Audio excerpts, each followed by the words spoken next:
Good morning, everyone. I am super excited for an in-person interview with Dr. Stefan Parent.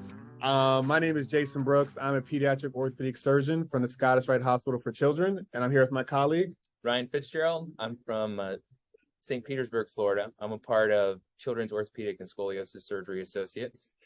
And we're here for another episode of Scoliosis Dialogues. And there is a really exciting meeting coming up, IMAST in Ireland.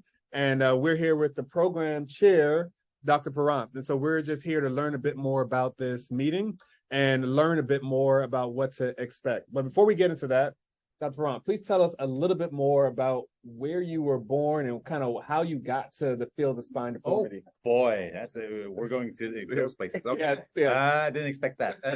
So I was born in a very small village between somewhere in rural Quebec. So those of you who know a little bit of the geography, Montreal, Quebec City, in between there's a small city called Trois-Rivières, or Three Rivers, and then north of that.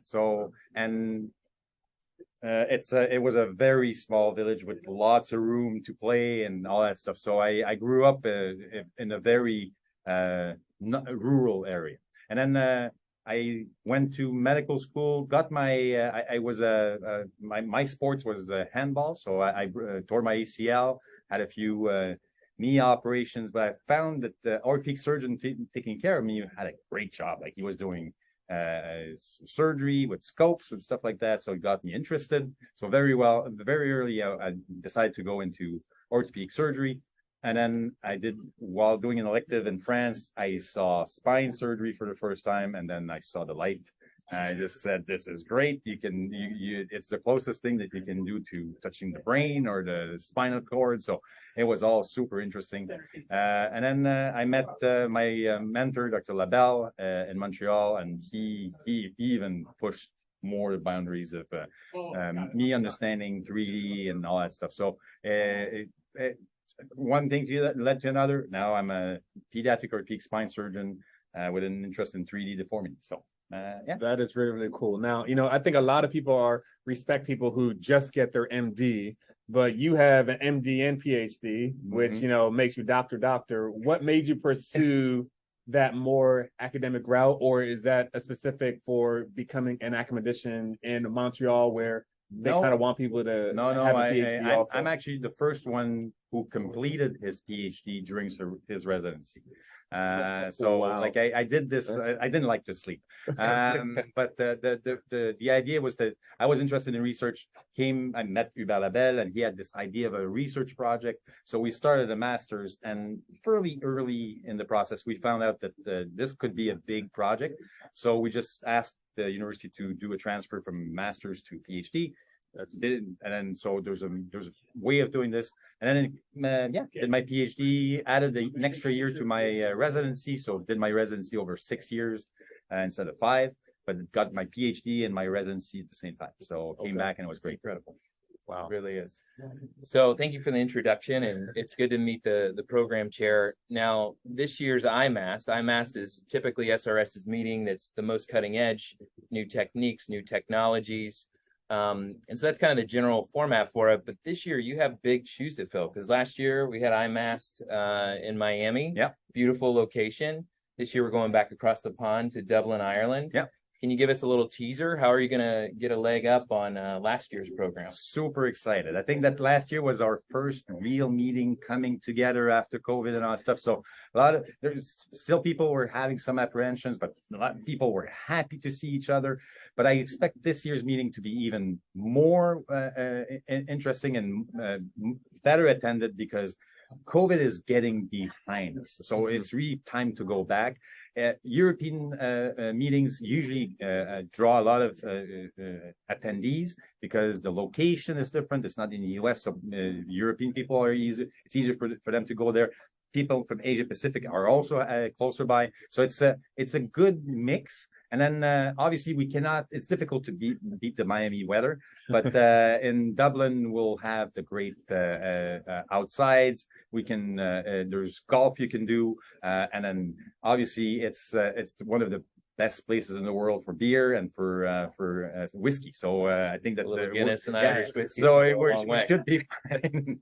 Beautiful. Now looking through the program, it looks like there's a big section that's really hands-on. Can you tell us a little bit about the history of that or what we can anticipate in that this year? Yeah, so the hands-on workshops are something that are very peculiar to IMAST. It's the way that we can attract our industry partners to come in and have time with the attendees. So they're sponsoring these events. We have 5 places in the program where we'll have hands-on workshops.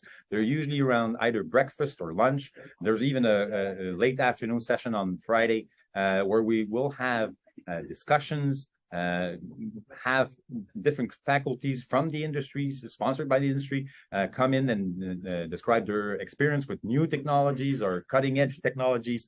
So this is going to be an interesting part where we can interact with the industry.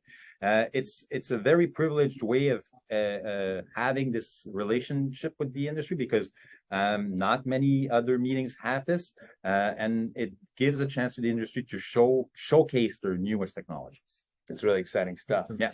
And on that front, we were looking to the program, and there's a really interesting talk that Peter Newton is going to have early on, talking about how to effectively navigate your relationships with industry as you're building your career in spine deformity. Why did you feel like that was an important topic to have for a meeting like IMAST? This actually, those sessions that are the ICLs, and some of them were submitted by our membership, and this one was actually submitted by some members, Amit Alalai and Michelle Worlborn, and I know that Michelle did something similar at POSNA, but the idea here is to see how we can innovate while maintaining an appropriate relationship with industry. So how do spine surgeons that are innovative, how can they promote their ideas without feeling that they are bought by the industry or that they have that the relationship is too close and that they cannot get out of the relationship? So I think that the ethics and then the actual way that you can navigate a specific idea when you have an idea as a surgeon, that's a super interesting session, and it will generate a lot of discussion. Yeah. And I mean, I think too, having Dr. Newton give that talk, he's going to help us all learn quite a bit. I agree. That's excellent. There's going to also be a white cloud session where potentially award-winning papers on innovative topics in spine deformity will be given. How do you go about selecting the papers that are going to be presented during the white cloud session? That question is very timely. We just completed the review process. It's a painstaking process that we have a group of reviewers that do this on their free time. We received over 900 applications and we selected only 65 papers or 63 papers for this year. So we only had room for 63. So it's really the top of the top of the top. And the white cloud session is those 15 papers that rank the highest. So among all the different topics and all the reviewers, these are the most interesting and most innovative talks that we were able to find in the program or in the abstract that were submitted. So white cloud typically has been super well attended. It's the first session on the Thursday morning after the hands-on workshop with the industry. We start the meeting with this. It should be a packed attendance on Thursday morning. Fantastic. Awesome. The only way for it to be packed is for you to be there. Oh, yeah. We will certainly be posting as much of it as we can on social media. You'll be able to see the White Cloud award-winning paper as well. The only way to truly get every bit of it is for you to be there. So please consider joining us in Dublin, Ireland. Yeah. And, we appreciate all your time and coming to sit and talk with us. Absolutely. And we want to mention that registration for IMAST opens up December 7th. And so that will be happening soon, probably as soon as this podcast episode is posted. In addition, we encourage you all to download the SRS app, particularly the meeting app for the IMAST meeting, because you will be able to at least view the program there and actually prepare for this upcoming meeting. So if I may, one last thing. Absolutely. We changed the format this year of IMAST. It was a meeting that started usually on Wednesday and ended up on Saturday. The board was very helpful in modifying this, and they dropped the Saturday morning session. So it's from Wednesday evening that starts with cases and cocktails, which is great, usually a way to start.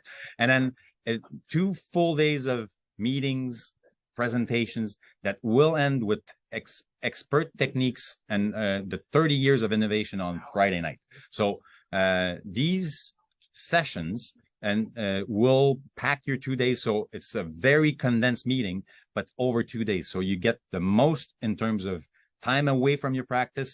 In 2.5 days, you should be getting everything done. And then on Saturday, you can fly back home. Awesome. Sounds great. So no reason why y'all shouldn't be there now, right? You still get to enjoy the weekend with your families. Looking forward to seeing you all in Ireland. Dr. Parent, thank you so much. My pleasure. Thank you. The Scoliosis Research Society is a nonprofit professional organization made up of physicians and allied health personnel. Their primary focus is on providing continuing medical education for healthcare professionals and on funding and supporting research in spinal deformities. Please visit srs.org for further information.